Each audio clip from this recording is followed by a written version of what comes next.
on just the radicands being only numbers. But we do have to worry about letters as well, because again, we are algebra. Algebra has to deal with coefficients, variables, and constants. So instead of just working with constants, we're now working with coefficients and variables. The first thing you're going to do is to factor this out. Right? Because again, you're probably not going to see on the top of your head the perfect square for the number and the letters.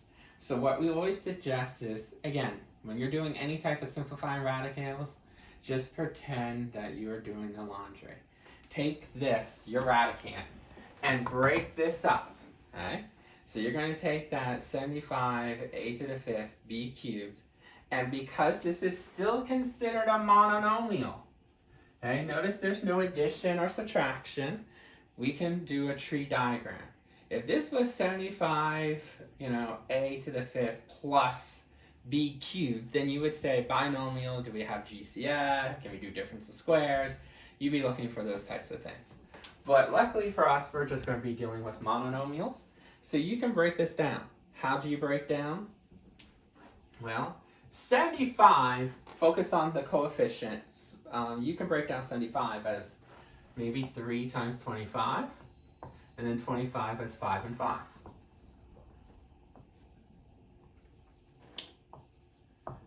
Now to break out the letters, remember, right now it's in exponential format. See how it has an exponent of 5? To break it down into factored form, remember, 5 A's. 1, 2, 3, 4, 5. And b cubed, notice I wrote it out 3 times.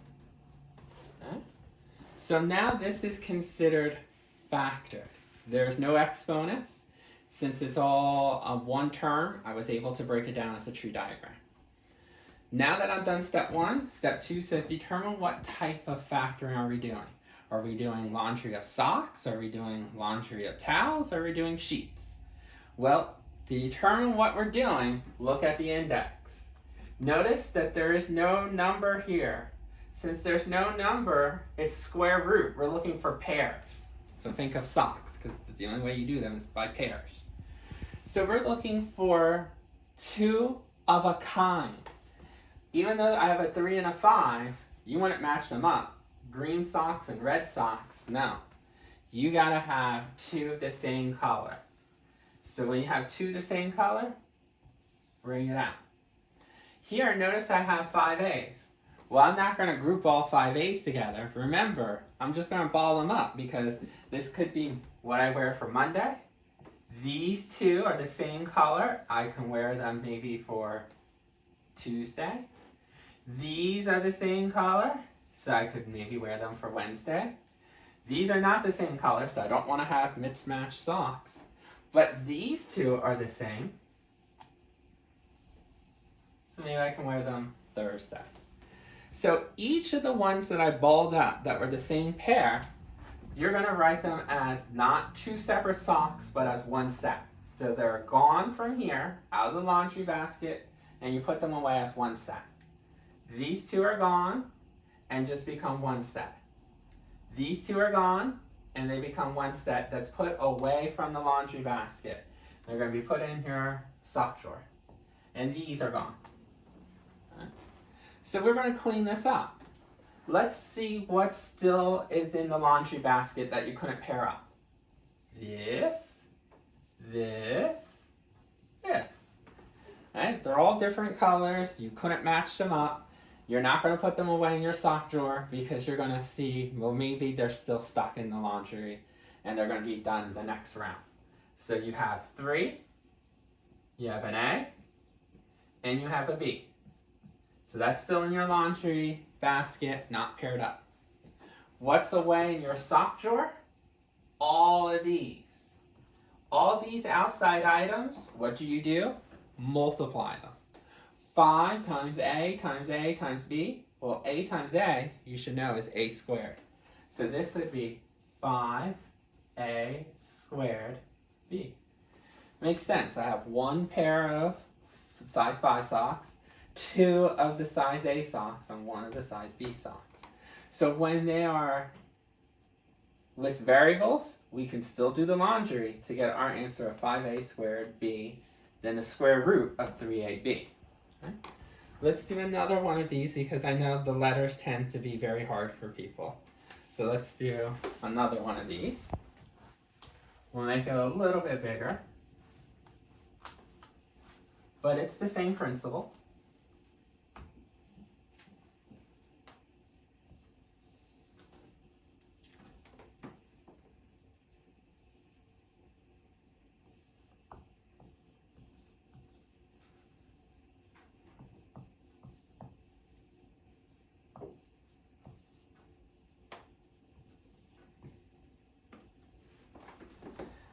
Now, this one might look a little bit different because I said that this is a little bit longer, but then you might say, wait, there's something on the outside. Well, that guy on the outside is just one pair that's already sitting in the sock drawer. So you can ignore that. We're only doing the laundry. Remember, anything on the outside is already taken care of. They're already in the sock drawer. We're only focusing on the radicand. So our first step is to realize that our radicand, even though it has that many letters, is still a monomial. So you can factor this out by a tree diagram. So 200, most of you probably saw, oh, that's 2 times 100. And then 100, maybe you know, is 10 times 10, which is a 2 and a 5 and a 2 and a 5. Right?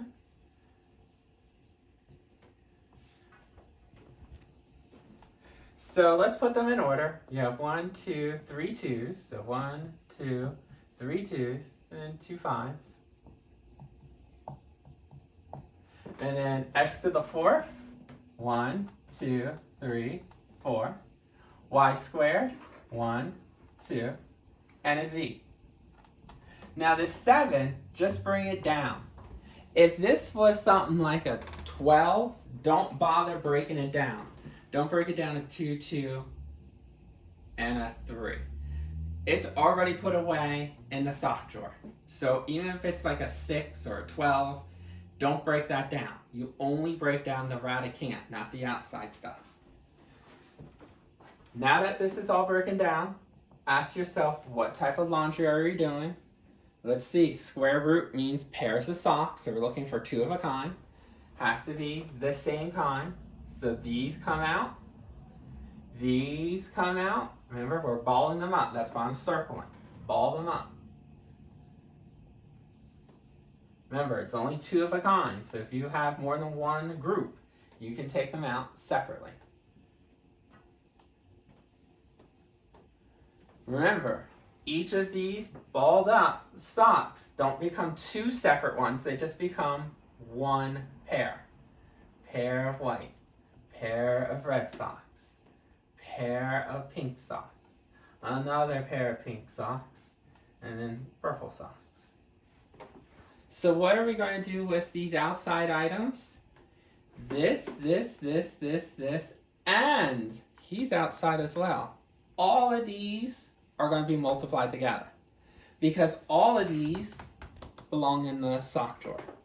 So 7 times 2 times 5, so we get 14. 14 times 5 is 70. Xx is 70x squared, and a y. So 70x squared y. What's still left that didn't get paired up, that's waiting for a mate, is this 2 and this z.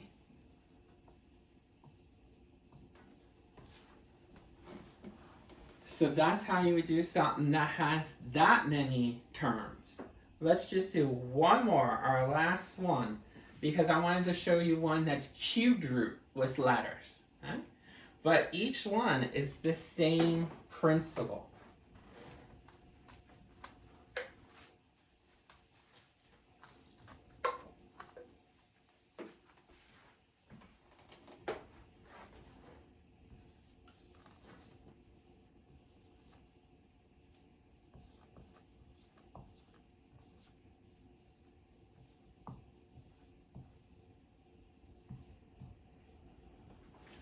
So what are we going to do with this guy? We're just going to break it down. So take 48 c to the 7th d to the 4th.